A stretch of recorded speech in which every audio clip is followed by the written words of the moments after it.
Hello, everybody. Good evening. Welcome to Sunday Night Live with me, Jonny Lipsham. If you've not been here before, welcome. If you are one of the regulars, you guys are also welcome. It's June 28th, or at least here it was. Now we're 3 minutes past midnight. It is now June 29th. For you guys over in the United States, it is still June 28th. So I'm still going to call it June 28th. So yes, it's June 28th. And suddenly we are like halfway through the year. How on earth has that happened? Especially when we have spent most of it in lockdown in various forms. I don't know. I don't know how on earth we have managed to kind of sail through these months. It's crazy. So I don't know. Suffice to say, we made it. And Kelly Winters says, it's the man. Hello. Hello to you too. Tim says he's talking to us from the future. Yes, I am future boy. And I did not need 1.21 gigawatts of electricity to make that happen. It is the beauty of a rotating spherical planet that we live on. There we go. Any of you that happen to be flat earthers, you've just been debunked. So, there we go. That's another subject that is not really relevant to this show entirely. Tonight is going to be a wee bit of a short show because I have an incredibly busy week coming up. My schedule for the week is completely schedule. You know what I mean. Is completely blocked for the whole week. And I'm going to be absolutely snowed under. So you're probably not going to see much of me around and about Facebook for the next several days because of stuff that I've got going on. So it is a busy time. And this is going to be a shorter than usual show because of that, because I need to go and get my beauty sleep. Funny thing is, I don't normally require a lot of sleep. It's just I know how tiring the rest of the next week or so is going to be because of the various things I have going on, both work-wise, domestic-wise, and everything else-wise. So it's going to be crazy. Lockdown restrictions are easing here in Scotland. So that means all of a sudden I have lots of family obligations that I have not had for the whole since February. So that's essentially what is going down. We are taking the opportunity to go and visit some relatives and go and serve them and take care of them because, in some cases with family members, they've not been able to get out at all. So it's been hard for them.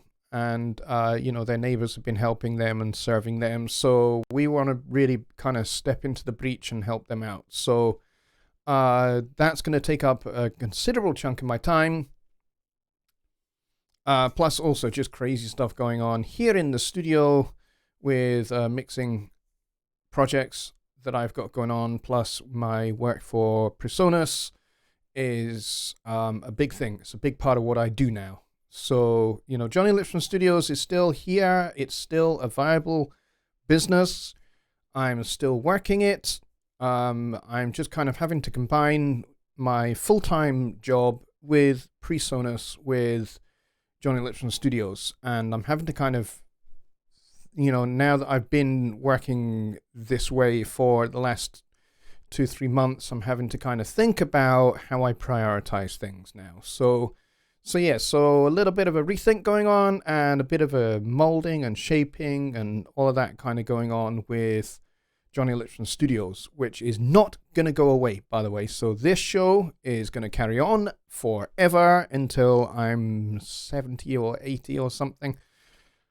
That's not going to change. Jonny Lipsham Studios is going to carry on, and Sunday Night Live will continue. I will continue to serve you guys.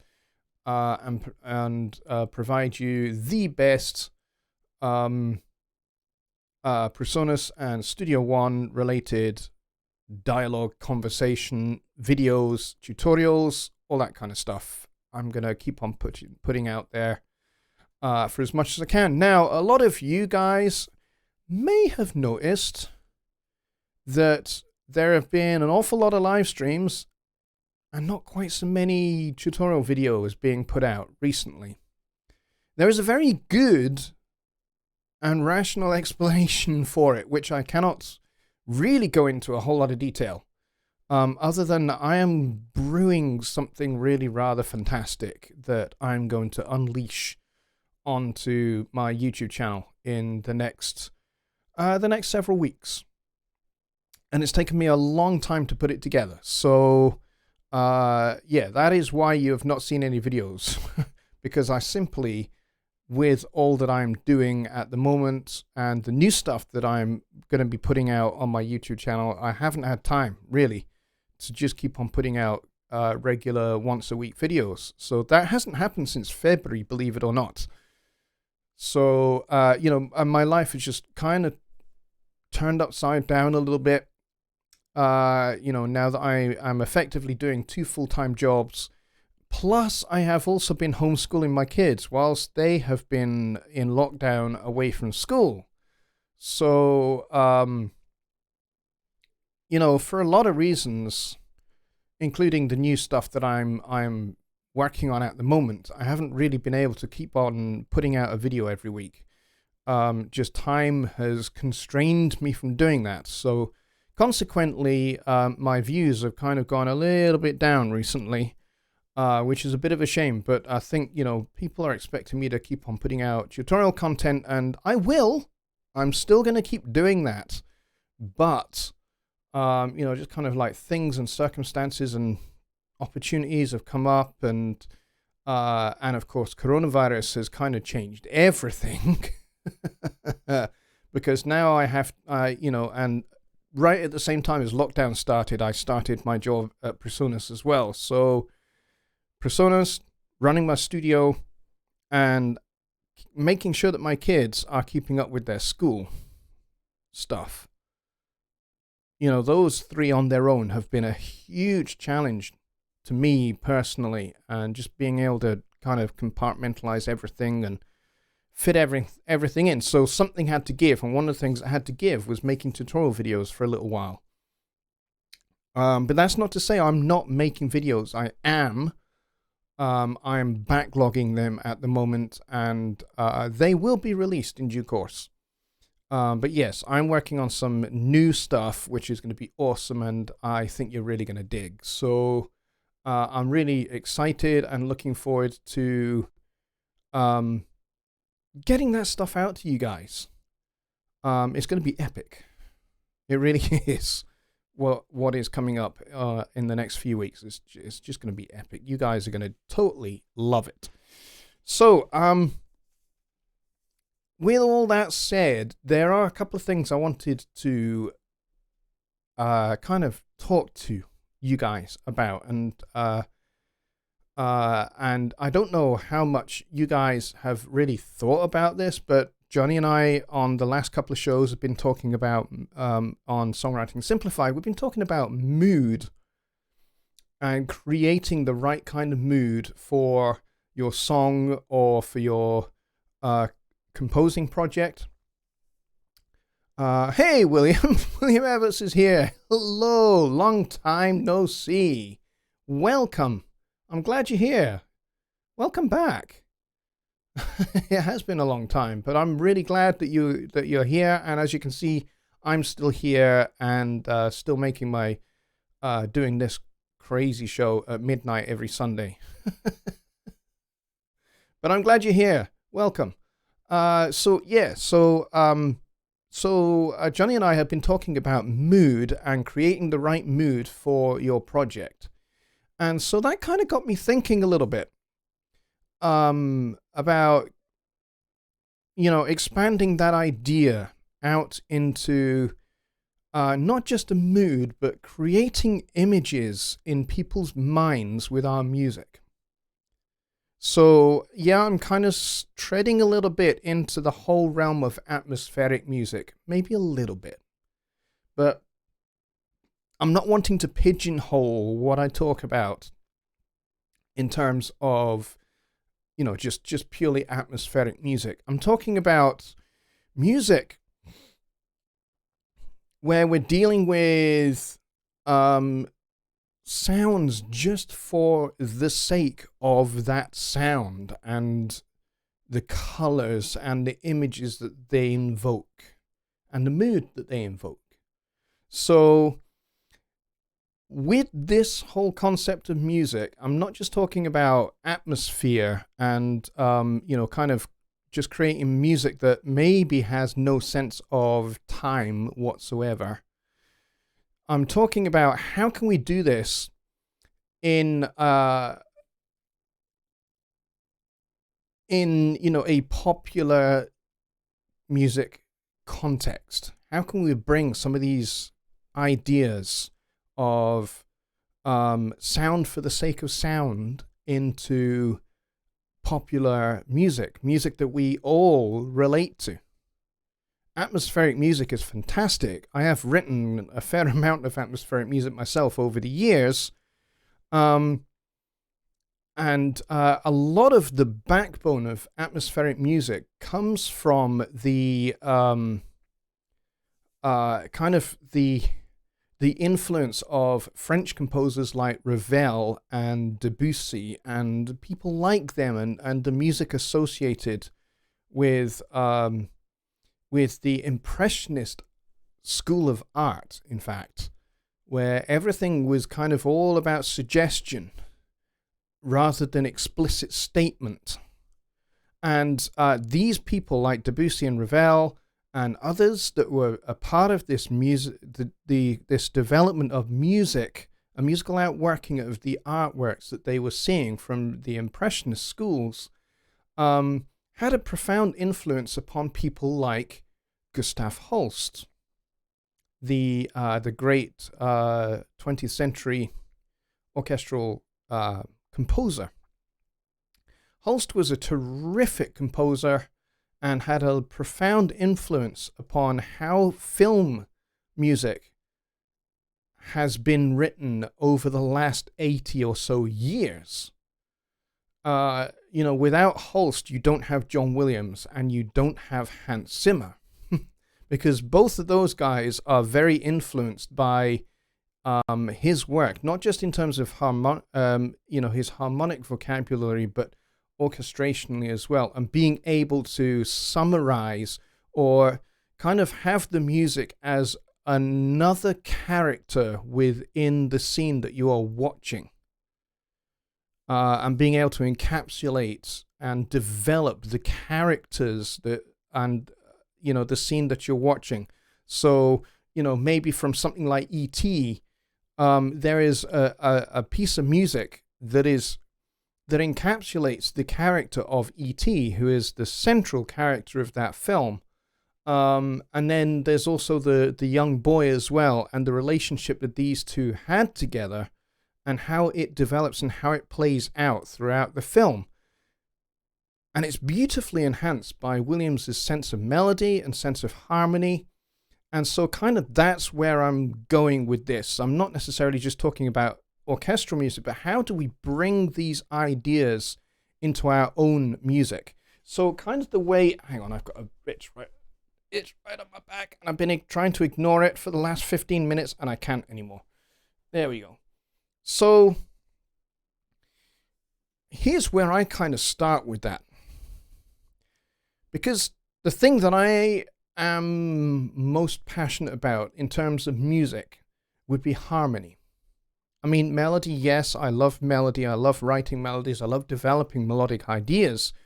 But for me, the thing that really grabs my attention musically is harmony, chords. And, putting sounds together and seeing, can I make something that is dissonant sound not dissonant? Those kind of things. So I love those ideas and those concepts. So how can we bring those into a popular, contemporary, 21st century musical, kind of the thing that most people listen to broadly?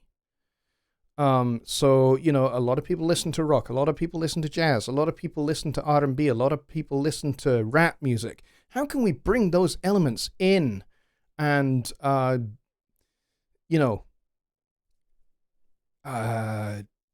of add these ingredients into this and make something different and interesting and new?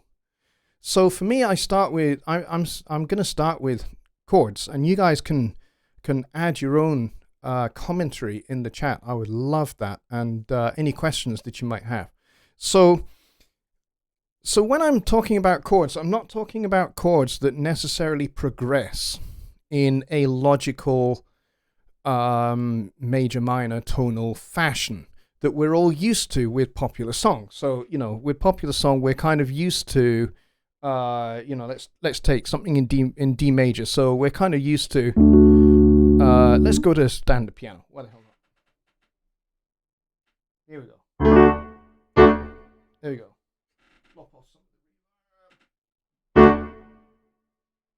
Blind bit of difference that made.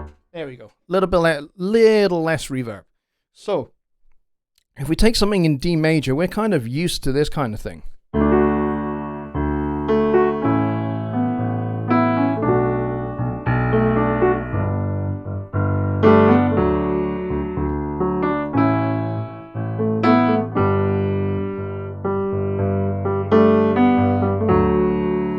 We're kind of used to that kind of a harmonic idea. Now, that can be incredibly atmospheric, and that could invoke a really interesting mood just on its own. I mean, you could... let me just untangle myself. You could drench it in reverb and create an interesting mood. You could have it, you could have it with a swirling, panning delay and all sorts of things. And yes, the chord changes did sound a little bit like Let It Be, and it was kind of deliberate because those are fairly standard pop song chord changes. So those are all kind of logical. In the key of D major, we have chord 1 to chord 5 to chord 6 to 4 and then 1. Then 5, then 4, and then back to 1. Now, all of those chords are all related to this one, which is the tonic chord, the 1 chord in the key of D. So all of those chords are related. So what if we were to take a whole bunch of chords that are not related and yet make them sound just as sensible as those ones? And this is where kind of adding in some extra notes, some extra tones to one's chord can be really helpful. And, let's up the spice level a little bit, because this is a little bit plain.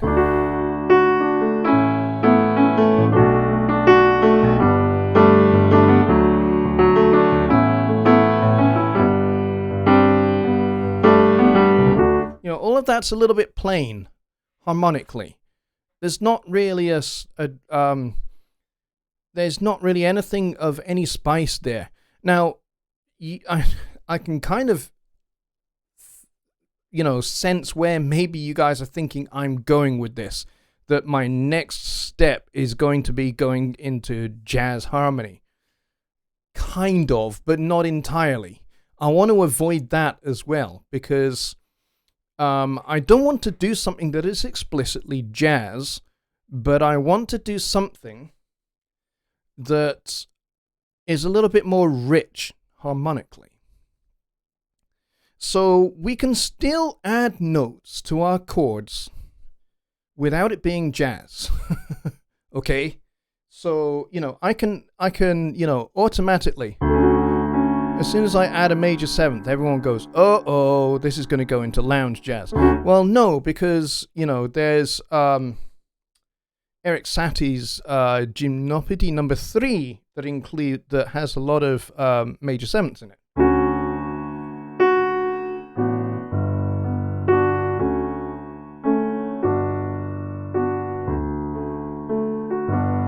Basically going between chord 1 and chord 4, but major sevenths.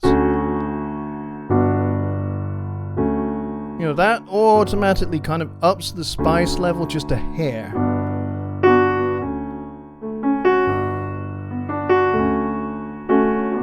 But we're still in that these chords are related area, because this is chord 1 to chord 4 to chord 1 to chord 4.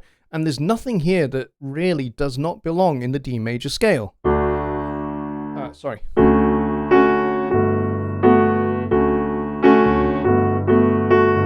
It's all kind of the same. And there is some atmospheric music which is kind of a little bit like that. So there's a different approach that we can use, where we're not really going into jazz, but we're not really going, we're not going into kind of that kind of lounge kind of sound with lots of major sevenths. So yeah, doesn't sound really too distant, major sevenths.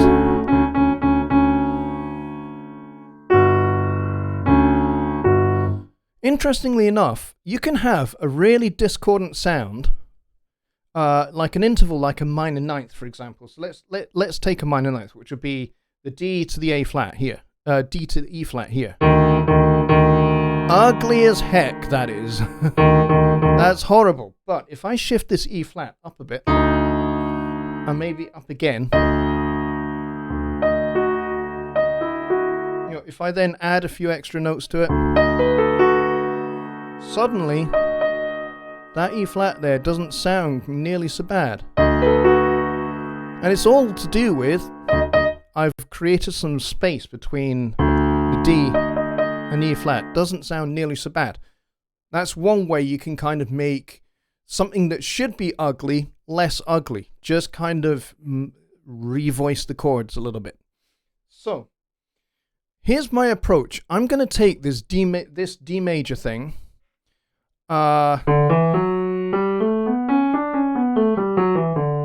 There's my D major scale. Now what I could do is I could just take notes from this scale and create some chords, and therefore we're kind of entering the realm a little bit of modes a little bit, because this is the Ionian mode. So I could treat this kind of modally and create some chords that way.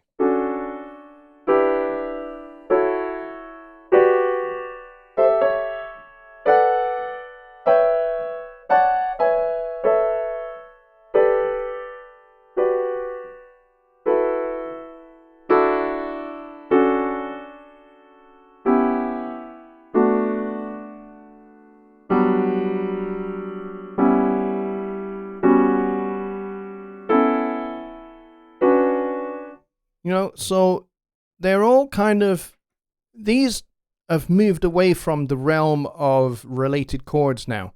And now I'm just picking out notes from the D major scale to create some interesting sounds. Like here, if I pedal a D in the bass, you'll kind of hear it a little bit more in something that you can relate to.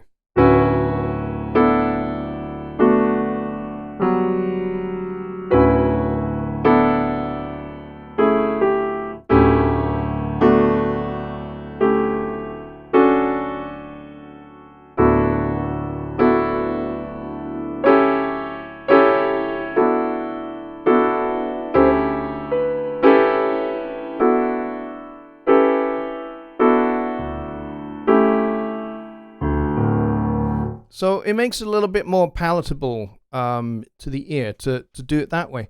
And so I'm playing chords that kind of don't really go anywhere. They're not related to each other necessarily specifically, but they create a different sound. Let's take that up another level. So So this time what I'm going to do is I'm going to add some extra tones to our chord, and we're going to adjust this D major scale a little bit. So this time I'm going to raise the fourth note of the scale. So instead of the G natural, we're going to raise it to a G sharp.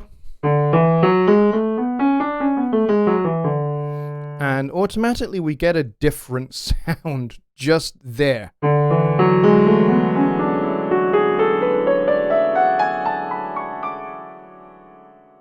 Just by having this raised fourth, we're now into a mode kind of called, it's a little bit like a Lydian mode, except we've got the major seventh. So this would be Lydian major seventh.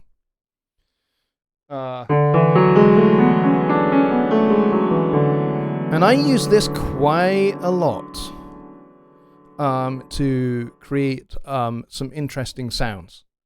So, you know, like this.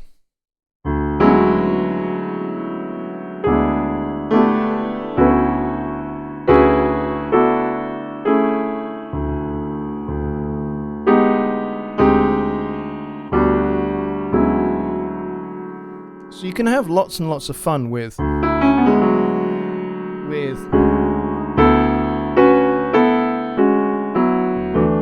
and the other thing I like to do as well is to get away from the idea of having a major third or a minor third in my chords. So because that kind of identifies a little bit too much with our kind of major kind of sound, and we're basically wanting to obscure that. Even if we're kind of using most of the ideas of a major scale, we want to obscure it a little bit so that it moves away and it becomes ambiguous. And this is where atmospheric and mood music is very, very cool for doing this. So try and avoid major thirds, try and avoid minor thirds. The way you can do this is by building your chords out of intervals of a fourth.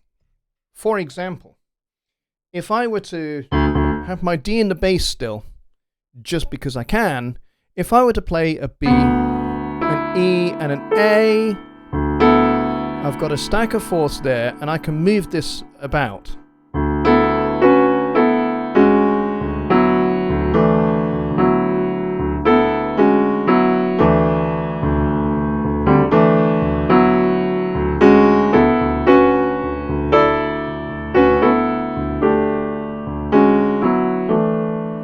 And already you're opening things up to something that sounds a little bit more ambiguous.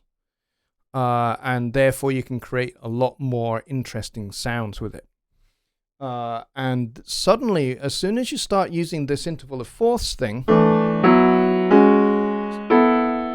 suddenly that raised fourth doesn't sound nearly quite so dissonant as it did.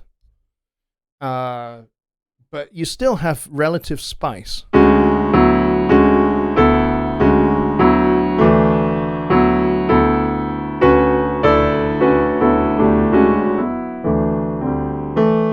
And it can sound really interesting.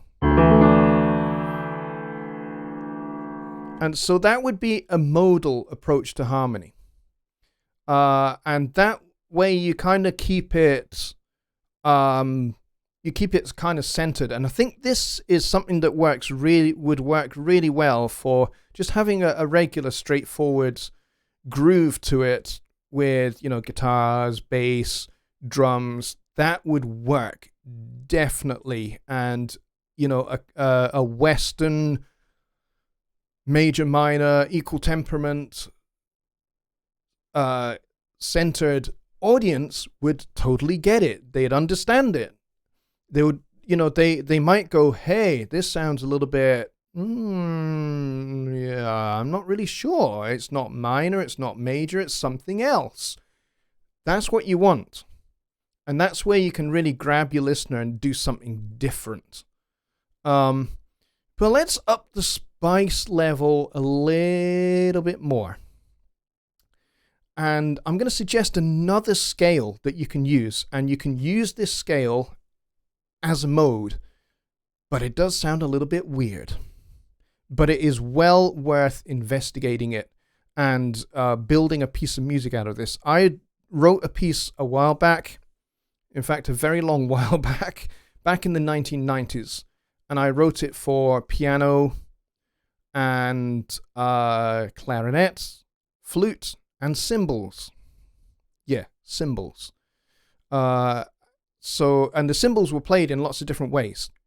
The cymbals were played with brushes, they were played with mallets, and they were played with fingers as well.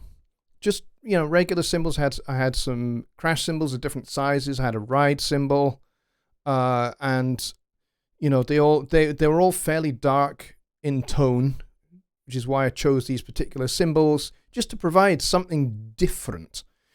And this whole piece that I wrote was based on the notes from a scale and using this modal approach.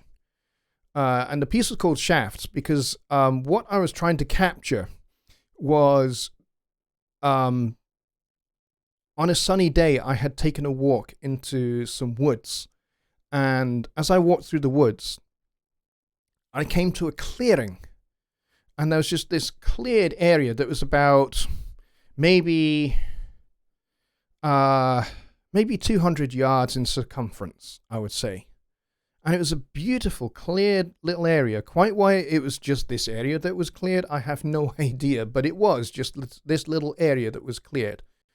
And there was this log of a dead tree kind of sat on the edge of it. And I thought, great, I can sit here and I can just enjoy the peace and the quiet. And it was great.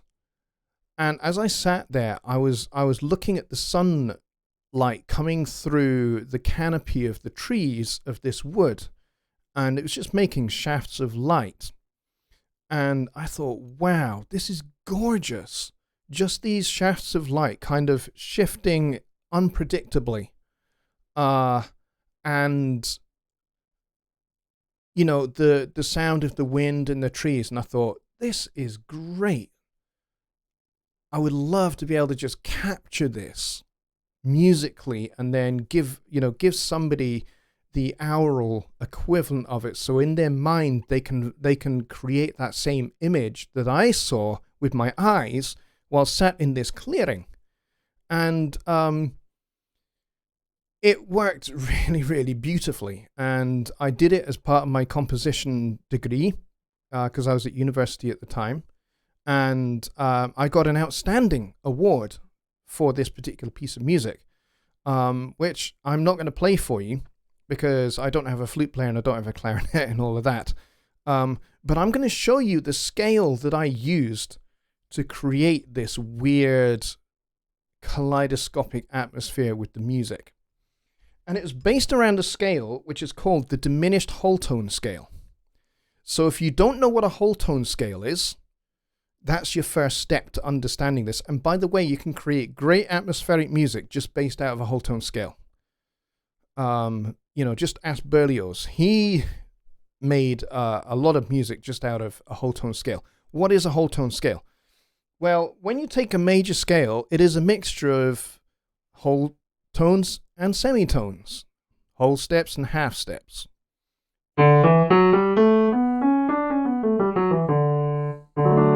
And that's our familiar D major scale again. But what the whole tone scale does is instead of having semitones in it, it only has whole tones, so it only has whole steps in it. So if we were to start this on D, we go D, E, F sharp, G sharp, A sharp, C, and D. And yes, as Ken rightly said, is that the dreamy arpeggio? Yes, it is. And that's why the whole tone scale is used, because it invokes that kind of dreamlike state. And it was people like Debussy that discovered it from his trips to China in particular and other places in the Far East and the Orient. As a young man, he had been on this epic train journey. He loved riding trains, and he took this long train journey deep into the Orient, into the Far East, and he started to hear this strange whole tone scale. And he worked out on a piano that it was the whole tone scale. He had, it was a scale he had never heard before. But he heard this played and he went, wow, that's weird but cool at the same time. And so that's where that familiar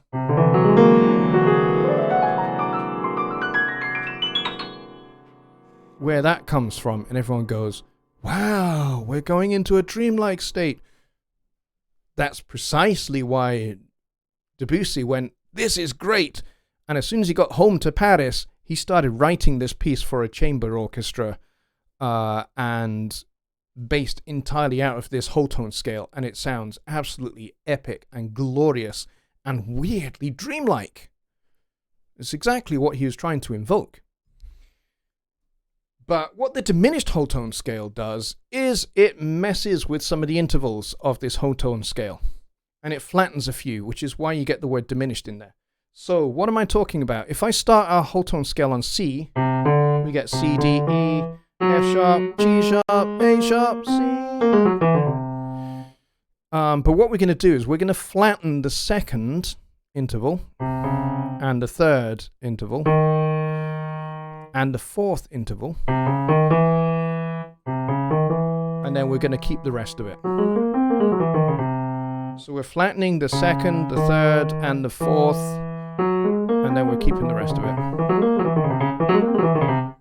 And it's a really, really cool scale. I actually use this in this particular scale in a jazz context for improvising over dominant chords. So if I take let's take just a C7 chord.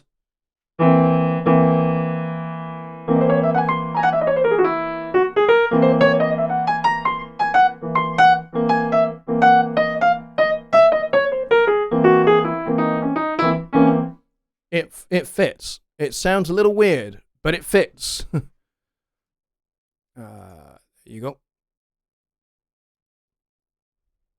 So yeah, it just totally fits over in that kind of context, in a jazz context. But that's not the context in which I used it for this particular piece. So I had a piano part, which was basically playing an arpeggio pattern based out of this scale. And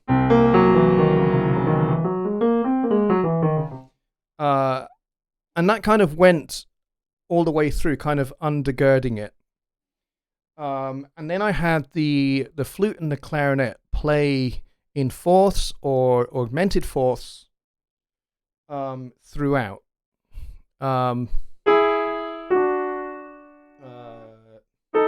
Kind of like...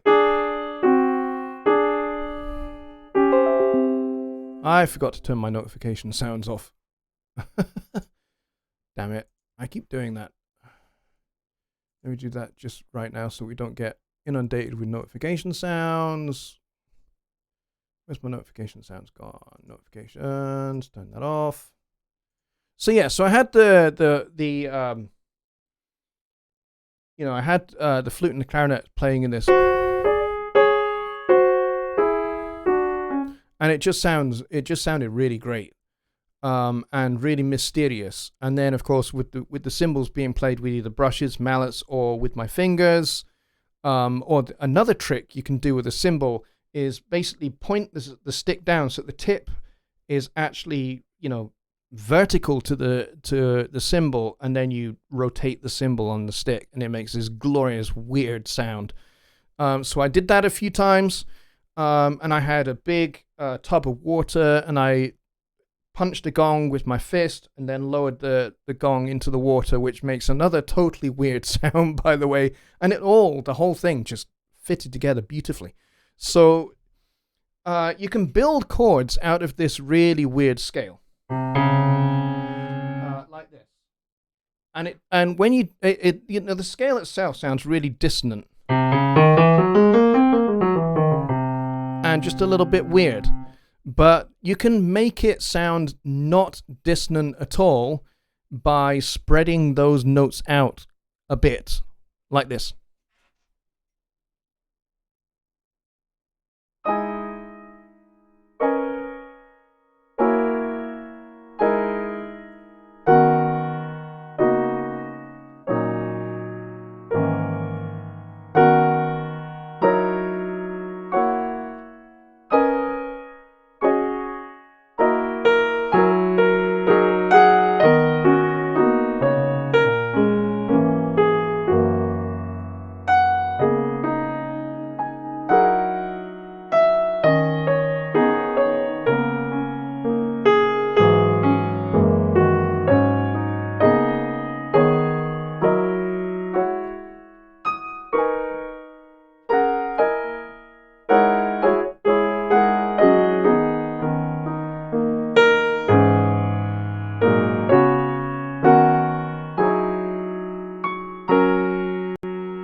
kind of a bit like that. So when you spread the notes out a little bit more, then the voicings and the dissonance doesn't sound so incredibly spicy. It actually just sounds actually pleasing to the ear. Even though what you're playing fundamentally is totally weird, it works because your ear no longer has an issue with the dissonance because you've voiced the chords so, kind of so broadly.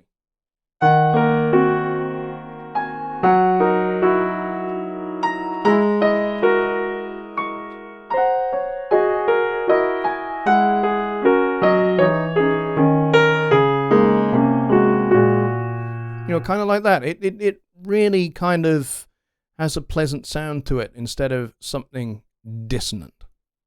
All right? So diminished whole tone scale, and another great one is pentatonic scales. Building chords out of pentatonics is great fun, and you can do it in just about any context you like. You can put a funk beat or a straight rock beat, and you can just...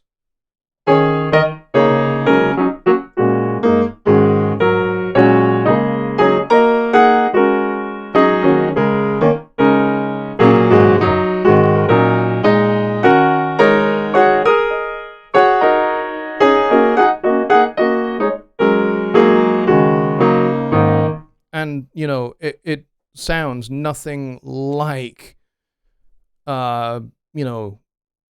weird. Maybe slightly. But pentatonics and that kind of thing are really handy. And again, you can voice those in fourths as well.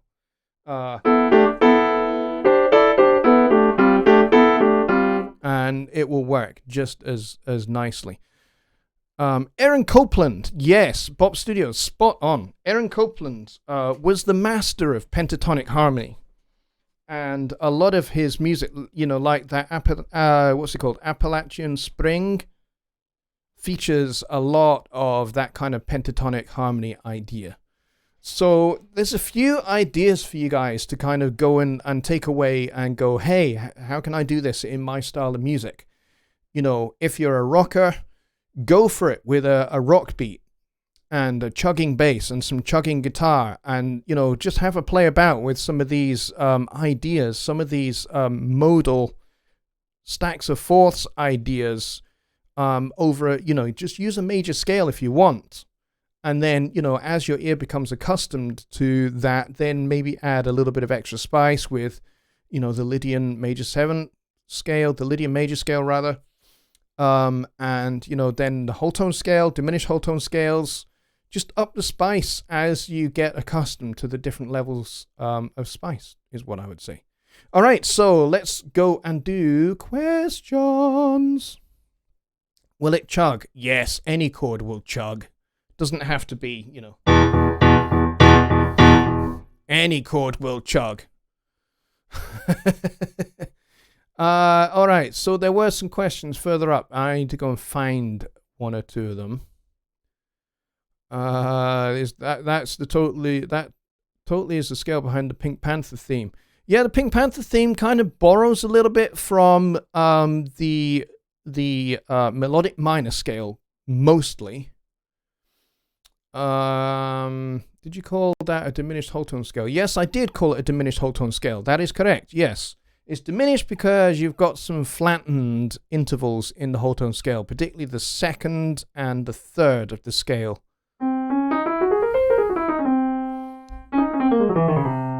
And it's actually really easy to play on piano as well. So basically you've got a C, a D flat, an E flat, an F flat, G flat, A flat, B flat, C in your scale. Yes, I really did say F flat. And you're always like, there is no F flat on the piano. Yes, there is. In some contexts, an E natural enharmonically can be an F flat. And in the case of this scale, there's your F flat because you have a G flat, see? Okay? And I've already got an E flat, so I can't call this anything other than an F flat. I can't call it an E natural because then that's confusing because we've got an E flat in the scale. So this is an F flat, G flat, A flat, B flat, C. So I hope that answers the question. Mike Neighbor's in the house. Which is always awesome. Some good, interesting conversation here. Old School Funk and Soul says, I use major and minors, but try to add inversions or add fourths and fifths, mostly sevenths or ninths. Yeah, seventh and ninth chords are really cool. You can certainly extend beyond that as well to things like sharp 11ths, 13ths, flat 13s. They always sound nice. You know, a nice D13 chord never goes amiss. There you go, where you got the D, the 7, the 9, the 3rd, the 13th. And then you can always flat the 13 as well. Especially if you're going to a G minor chord.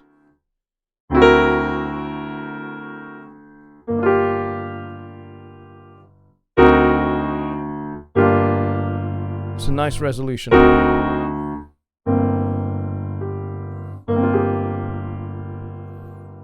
Okay, so that works nicely. Flat 13s always work good. Sounds like a lot like Rodgers and Hammerstein. Yeah, Rodgers and Hammerstein were influenced by kind of early proto-jazz, I guess you could call it, kind of like the beginnings of jazz, and then into the 20s and 30s. They became quite considerably influenced by music hall and jazz traditions, early jazz traditions, the very beginnings of swing, and some of those harmonic ideas that were coming out of that. They were quite interested in that. They wrote some absolutely glorious songs together. They were very prolific songwriters. A great songwriting team. Let's see. What else do we have? Any other questions? John Lake says somebody passed the doobie. Yeah, that's funny. It's auditory morphine for the mind. Yeah, it certainly can be. Tim says, if you do that arpeggio down, is it the Wayne's World back in times? Yes, it is. They used the whole tone scale for that. Yep. Mostly because it started getting used in maybe early film music, like the ones where there are silent films, and you'd have like either maybe a small orchestra or just the piano accompaniment. And if there was kind of like any kind of, hey, we need to do a flashback to an earlier period in time, they would use the whole tone scale, and unfortunately became a bit of a cliche. And so they kind of, in Wayne's World, they use it for it's for ironic effect. That it got used there. All right. Itchy nose again.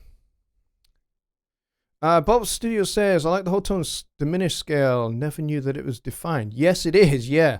And I discovered this, as I say, I was taught this on my composition. In my composition degree in our harmony class. And we had a great composer who wrote a lot of film music, who came in and did our, he did the composition classes for the degree course. He also did arranging as well. So we learned how to write arrangements for orchestra and for big band and for choir. So those are all kind of mandatory things. We had to write a piece for big band, a piece for orchestra, a piece for choir. I was arrogant enough when I was a young composition student to go, hey, everybody is writing a piece for big band, a piece for the university orchestra, a piece for the university choir. I thought, hey, wouldn't it be fun to just write one piece that rules them all and has the big band and the orchestra and the choir all required for the piece? And I did. I did write this piece. And it was fun to play. it was fun to write. It took me the best part of 3 months to write it, because I had to write back then. There was no Sibelius, there was no Finale, there was no Presonus Notion, there was none of that stuff. Sibelius was in its infancy and was crap, frankly. So you couldn't really do anything other than write it out by hand, which is what I had to do. The orchestral score was massive. It was like this big. Because I had to write for a full orchestra, for a full big band, and the full University Symphony Choir as well. And it was great fun to do. And yes, we did perform it once only. Because it exhausted everybody, because it was a challenge. I wrote something that was actually quite challenging for everybody to play. So Tim says, it's not a question, but I wrote a narrative while you were playing. It made me think noir. Cool.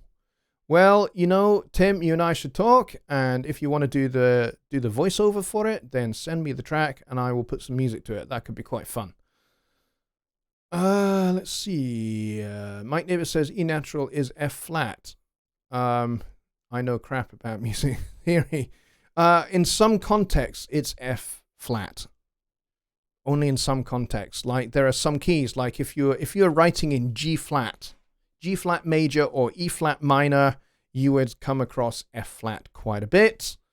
But certainly in the case of the diminished whole tone scale, yes, it's technically F flat. Bob Studios says, what would I chart whole tone diminished scale on staff or just add flats? You can write it out however you feel most comfortable to write it out. You can write it out using the number system, so number your scale tones. So 1, 2, 3, 4, 5, 6, 7 octave, and then just write 1, flat 2, flat 3, flat 4, flat 5, flat 6, flat 7. So you can do it like that, or you can write it on staff, whichever you prefer to do, whichever you're most comfortable with. Kelly asks, in Hans Zimmer Wiedekoor Meon, do you hear two different and simultaneous time signatures? Yes. He likes polyrhythms, and he likes polymeters. And yes, you can do that. You can have like 3/4 against 5/4. I was involved in an orchestral piece, which I was part of an orchestra which premiered it a long time ago. And I played timpani in this piece, and yes, it was in 5/4 and 3/4, which was a challenge for the conductor to conduct. He had to find a way to beat a time that would kind of split the difference. So basically what he did was with his baton, he would beat 5, and then he would beat the downbeat, just beat 1 every 3 beats with his other hand, so that those that were playing in 3/4 knew where the 1 was, and then everybody else, he was beating 5/4, and it was crazy. It was fun.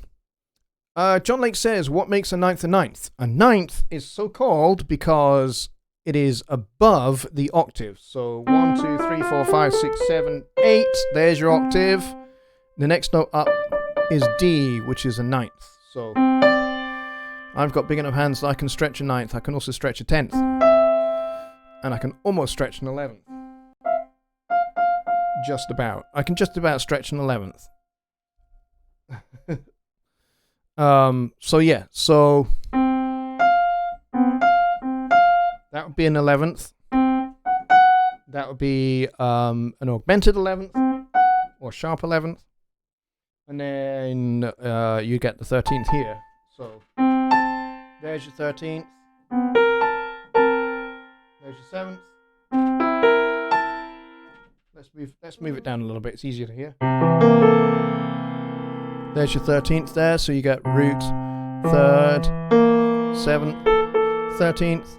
Then you can put the sharp 11th in as well. And that is a very, very, very Debussyan chord. See, one of the things Debussy liked to do was he liked to take a chord like that and move it in parallel.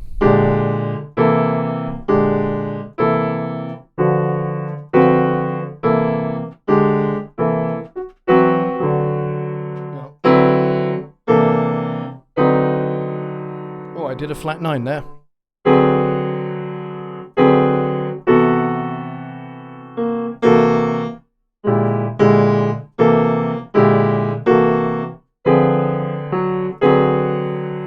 So yeah, so he liked to move them about in parallel, which on its own is a really fun sound.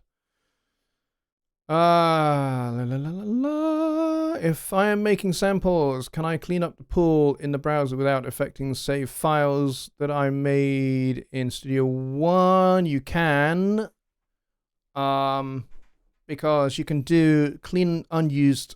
You can in the pool you can say delete unused files, and then all you're left with is what is used actually in your session right there.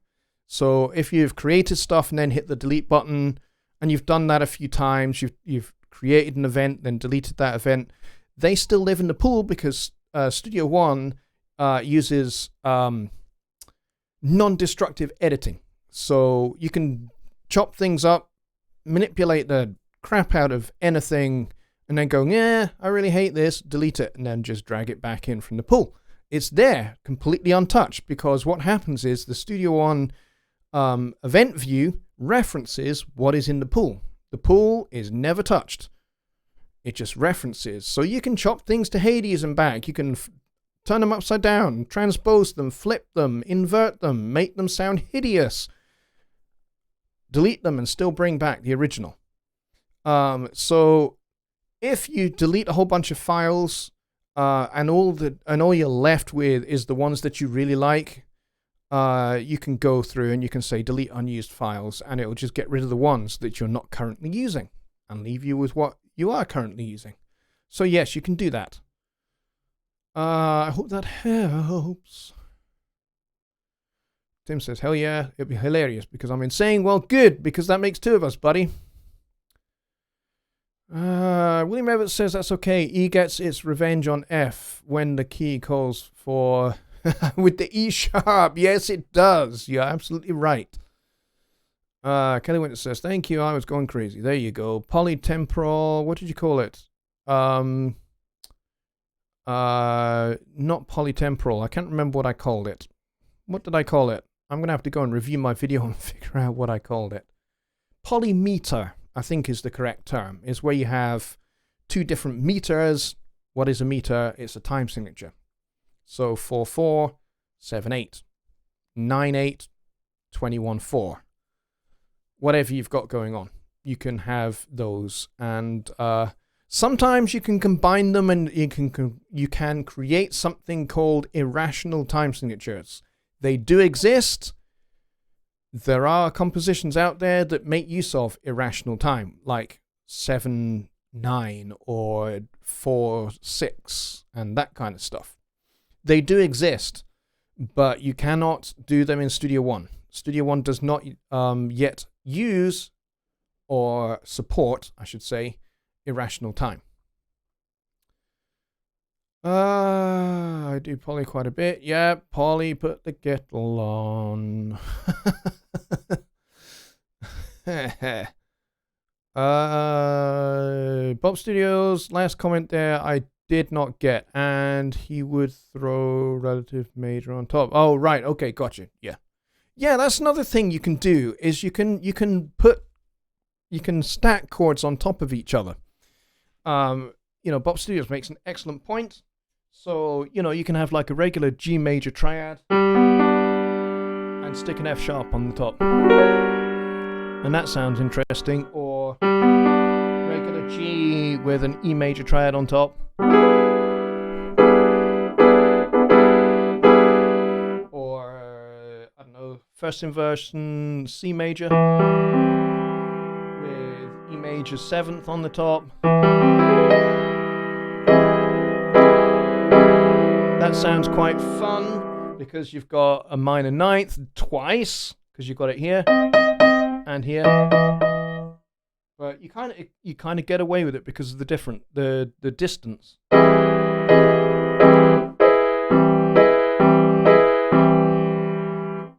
In actual fact, if you listen to the I've rolled over my headphone cable. If you listen to the Matrix, the music from the Matrix, I think it's fairly near the beginning of the film after the initial titles.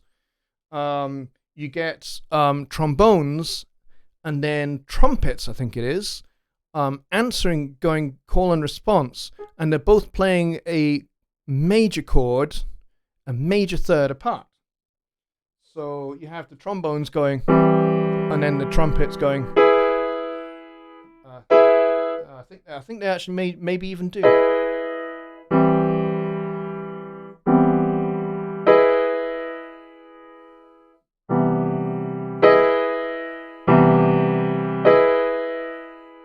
So listen out for that when you hear that. And again, that's another kind of impressionist school of music concept brought into the very last year or so of the 20th century. 1999, I think The Matrix was released. But yeah, you hear the trombones do this, or something similar to it, and then the trumpets answer it. And it sounds really weird, and it works really quite nicely.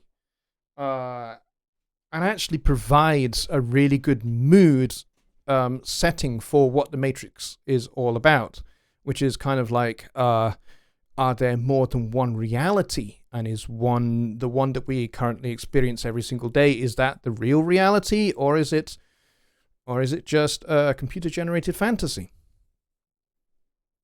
And that's the question posed by The Matrix, and the music kind of reflects that idea of two different worlds coexisting, which is where you have that kind of two chords, a major third apart idea. So there you go. Is Studio One going to be ported to the new Macs? Good question, actually. The new Macs with the Air chips. That is a good question. At this point, who knows? Probably, but I cannot give you a definitive answer on that. But I would think probably, but I don't know. I really don't know how that whole Air chip thing is going to play out. We're going to have to watch and wait and see what happens going forward with the Mac platform. And, you know, whatever Mac does, Microsoft tend to kind of do something similar down the line anyway. So who knows? Maybe both platforms will change their chipsets going forward. I don't know. I'm not privy to that kind of information. It's way above my pay grade. So I don't know. I mean, there's a lot of stuff that I do know that I can't talk about, but there's an awful lot of stuff where I just go, you know what? I just don't know. And this is one of those. I just don't know how it's going to play out with this whole Air chip thing. It could open up a whole new realm of how DAWs can interact with other, devices that use these chips. Maybe we might see, I know we've had Cubasis released on, I think it's a tablet now. You can get Cubasis on a tablet. And I think you can get it on an iPad or a tablet or something. So I think, they are taking, Steinberg are taking kind of little baby steps into, hey, let's kind of maybe outflank and develop something for the Android market, a DAW that runs on a completely Android platform. Who knows? Maybe that's kind of the future, is using the same technology in our computers as we use in our cell phones and on our other handheld devices. Could be. That could be the way it all goes. We're going to have to wait and see how it all plays out. But, as soon as I know something and I'm allowed to talk about it, I will tell you guys, obviously. But right now, it's not just that it's not a case of I can't tell you. It's a case of I don't actually know. Anyway, we are 8 minutes over time. It's been a fun show. This is a subject that I really enjoy, as you can tell, kind of the whole thing of harmony. And hopefully it has opened up a whole world for you guys of harmonic possibilities that you've maybe not considered really a whole lot for your music. And even if you're a rock guy, don't feel that you need to be kind of entrapped by the trappings of rock music harmony, because you're not. You can do whatever the heck you want harmonically. You really can. And using different scales, go for it. Don't let a particular genre pin you to what you can and cannot do harmonically. If you hear something great from an Indian raga or whatever, bring it in to what you do. I mean, heck, the Beatles did that. They kind of pioneered a little bit of that kind of fusing rock and roll with other styles of music. And of course, Miles Davis was at the cutting edge of jazz fusion. He pretty much invented that whole idea with when he first started to hear the music of Jimi Hendrix and Sly and the Family Stone, and he thought, heck, this is great stuff. Let's bring jazz harmony and jazz improvisation into that world and fuse the two together, and music was never the same again. Kelly Winters with the $10 donation. Thank you very much. You are awesome. I appreciate that. That is fantastic. Thank you. Very, very kind, very, very generous. And I appreciate it a lot. So if this is a subject that you guys are into and you are liking the direction I'm taking it in, then please do, if you want to do another show on this subject, I can do that. Maybe next week we can carry on. If you would like me to do that, please drop me a Facebook message, or you can drop me an email at johnny@johnnylipshamstudios.co.uk and just put the title as Sunday Night Live and just say what you'd like to see next week. And we will do it for sure, because this is your show. It's not mine. It's yours. So let me know what you guys think. Okay, we are definitely well over time now, and I could keep talking for Scotland, but as I say, I have a lot to do this week, so you're not going to see me about as much. So I wanted to get everything out now. All right, guys. I'm needing to find my end the show button. There it is. I have found it. I will see you guys on Wednesday with Johnny Gibe for Songwriting Simplified, which we probably will not talk about this kind of harmonic stuff, but we'll have something equally cool for you on Wednesday. Take care, everybody, and I'll see you then. Good night.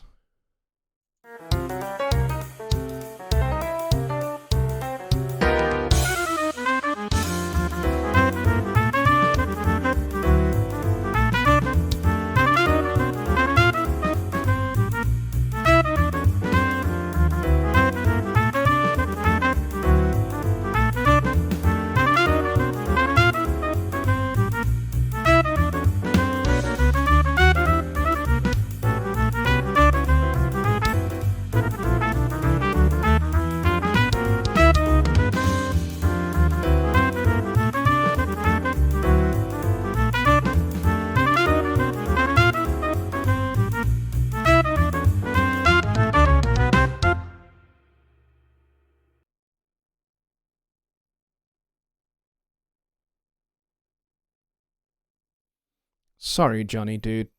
Please do catch the replay. I think you'll get a kick out of this show. Good night, everybody.